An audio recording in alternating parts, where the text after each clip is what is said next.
नमस्कार। श्रीमद् वाल्मीकि रामायण अखंड पाठ में स्वागत है आप सबका। आज हम पढ़ेंगे द्वाविंशत्यधिकशततमः सर्गः अर्थात 122वां सर्ग युद्धकांड से ही।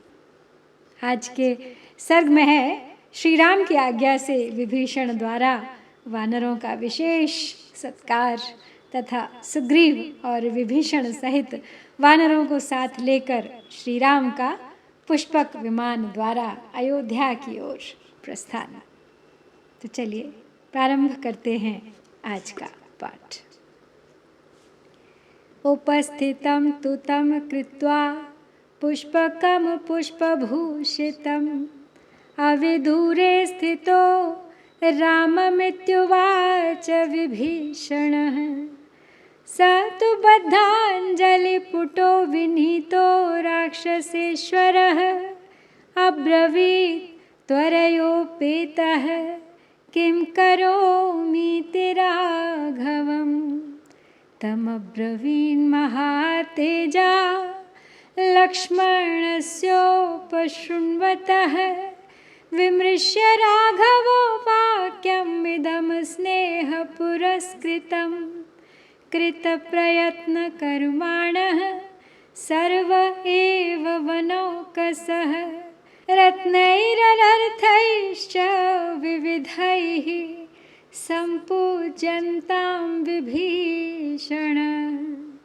सहामीभिस्त्वया लङ्का निर्जिता राक्षसेश्वर हृष्टैः प्राणभयं त्यक्त्वा संग्रामेष्वनिवर्तिभिः। तो फूलों से सजे हुए पुष्पक विमान को वहाँ उपस्थित करके पास ही खड़े हुए विभीषण ने श्री राम से कुछ कहने का विचार किया। राक्षस राज विभीषण ने दोनों हाथ जोड़कर बड़ी विनय और उतावली के साथ श्री रघुनाथ जी से पूछा, प्रभो अब मैं क्या सेवा करूं? तब महातेजस्वी श्री रघुनाथ जी ने कुछ सोचकर लक्ष्मण के सुनते हुए यह स्नेहयुक्त वचन कहा। उन्होंने कहा, विभीषण इन सारे वानरों ने युद्ध में बड़ा यत्न एवं परिश्रम किया है, अतः तुम नाना प्रकार के रत्न और धन आदि के द्वारा इन सब का सत्कार करो। हे राक्षसेश्वर, ये वीर वानर संग्राम से कभी पीछे नहीं हटते हैं और सदा हर्ष एवं उत्साह से भरे रहते हैं। प्राणों का भय छोड़कर लड़ने वाले इन वानरों के सहयोग से तुमने लंका पर विजय पाई है। तय मे कृतकर्माणः सर्व एव वनौकसः धनरत्नप्रदानैश्च कर्मैषां सफलं कुरु। एवं सम्मानिताश्चैते नन्द्यमाना यथा त्वया भविष्यन्ति कृतज्ञेन निवृत्ता हरियूथपाः। त्यागिनं संगृहीतारं सानुक्रोशं जितेन्द्रियं सर्वे त्वामभिगच्छन्ति ततः संबोधयामि ते। हीनं रतिगुणैः सर्वैरभिहन्तारं आहवे सेना त्यजति संविघ्ना नृपतिं तं नरेश्वर। एवमुक्तस्तु रामेण वानरान् विभीषणः रत्नार्थसंविभागेन सर्वाणि व्याभ्यपूजय। तो श्री राम सुग्रीव से कह रहे हैं कि इन वानरों का तुम्हें सत्कार करना चाहिए, क्योंकि इनकी सहायता से ही तुम लंकापति बने हो और ये सभी वानर इस समय अपना काम पूरा कर चुके हैं। अतः इन्हें रत्न और धन आदि देकर तुम इनके इस कर्म को सफल करो। तुम कृतज्ञ होकर जब इनका इस प्रकार सम्मान और अभिनंदन करोगे तब ये वानर यूथपति बहुत संतुष्ट होंगे। ऐसा करने से सब लोग यह जानेंगे कि विभीषण उचित अवसर पर धन का त्याग एवं दान करते हैं यथा समय न्यायोचित रीति से धन और रत्न आदि का संग्रह करते हैं, दयालु हैं और जितेंद्रिय हैं। इसलिए तुम्हें ऐसा करने के लिए मैं समझा रहा हूँ। हे नरेश्वर, जो राजा सेवकों में प्रेम उत्पन्न करने वाले दान मान आदि सब गुणों से रहित होता है, उसे युद्ध के अवसर पर उद्विग्न हुई सेना छोड़कर चल देती है। वह समझती है कि यह व्यर्थ ही हमारा वध करा रहा है, हमारे भरण पोषण का या योगक्षेम की चिंता इसे बिल्कुल नहीं है। श्री राम के ऐसा कहने पर विभीषण ने उन सब वानरों को रत्न और धन देकर सभी का पूजन सत्कार किया।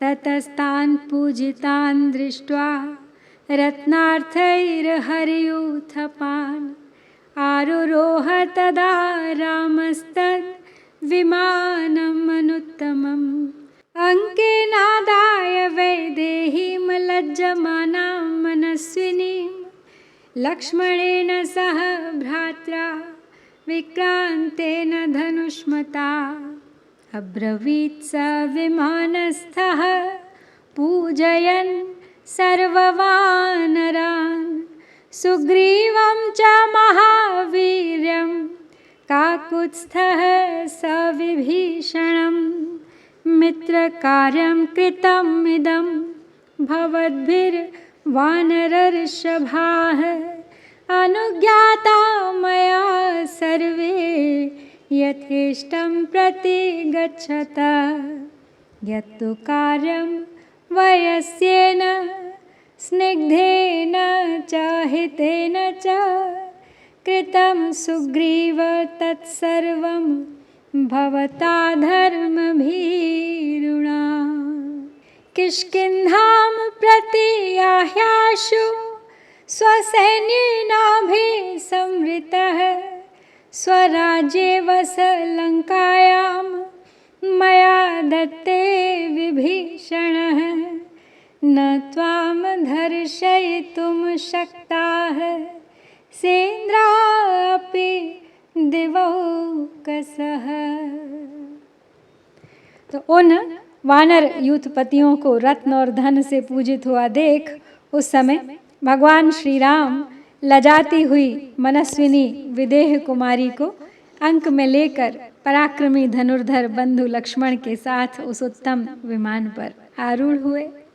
विमान पर बैठकर समस्त वानरों का समादर करते हुए उन ककुत्स्थ कुलभूषण श्री राम ने विभीषण सहित महापराक्रमी सुग्रीव से कहा, हे वानर श्रेष्ठ वीरों, आप लोगों ने अपने मित्र का कार्य मित्रोचित रीति से ही भली भांति संपन्न किया है।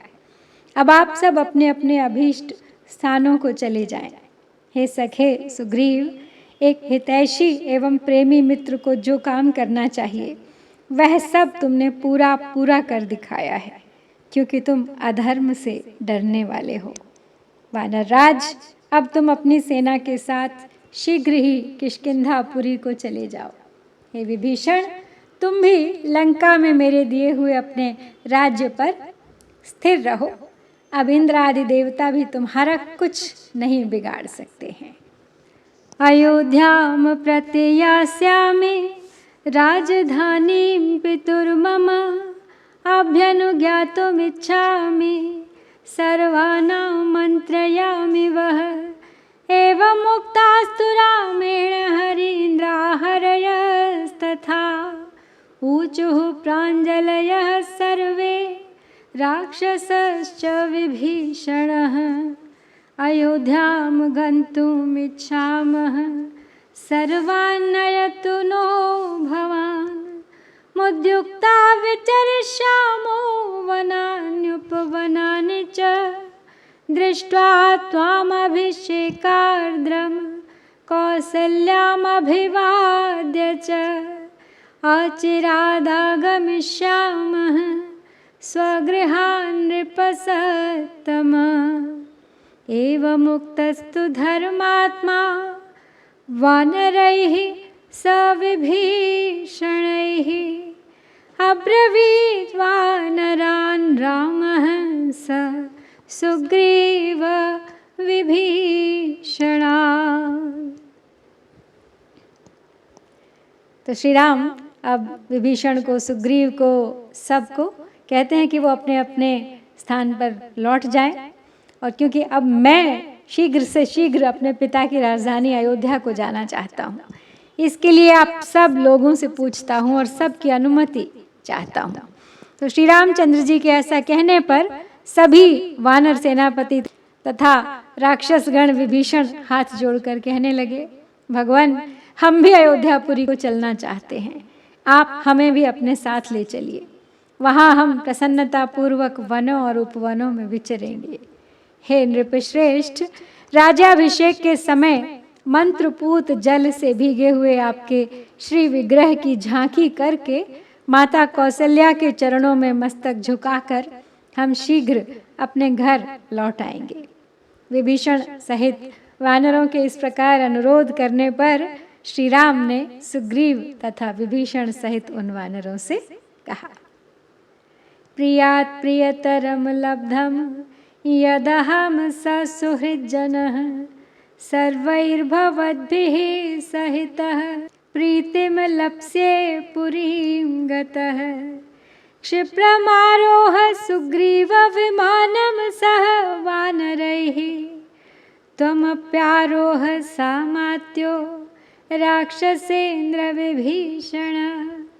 ततः सा पुष्पकं दिव्यं सुग्रीवः सह वानरैः आरुरोह मुदा युक्तः सामात्यश्च विभीषणः। तेष्वारूढेषु सर्वेषु कौबेरं परमासनं राघवेणाभ्यनुज्ञातमुत्पपात विहायसं। खगतेन विमानेन हंसयुक्तेन भास्वता प्रहृष्टश्च प्रतीतश्च बभौ रामः कुबेरवत्। ते सर्वे वानरऋक्षाश्च राक्षसाश्च महाबलाः यथा सुखं संवादं दिव्ये तस्मिन्नुपाविशन्। तो जब विभीषण, सुग्रीव, वानर सभी श्री राम के साथ चलने के लिए ही हठ करने लगे तो श्री राम तो बहुत प्रसन्न हो गए। बोले, मित्रों, यह तो मेरे लिए प्रिय से भी प्रिय बात होगी, परम प्रिय वस्तु का लाभ होगा यदि मैं आप सभी सुहृदों के साथ अयोध्यापुरी को चल सकूंगा। इससे मुझे बड़ी प्रसन्नता प्राप्त होगी। सुग्रीव, तुम सब वानरों के साथ शीघ्र ही इस विमान पर चढ़ जाओ। राक्षस राज विभीषण, तुम भी मंत्रियों के साथ विमान पर आरूढ़ हो जाओ। तब वानरों सहित सुग्रीव और मंत्रियों सहित विभीषण बड़ी प्रसन्नता के साथ उस दिव्य पुष्पक विमान पर चढ़ गए। उन सब के चढ़ जाने पर कुबेर का वह उत्तम आसन पुष्पक विमान श्री रघुनाथ जी की आज्ञा पाकर आकाश में उड़ चला। आकाश में पहुंचे हुए उस हंस युक्त तेजस्वी विमान से यात्रा करते हुए पुलकित एवं प्रसन्न चित्त श्री राम साक्षात कुबेर के समान शोभा पा रहे थे।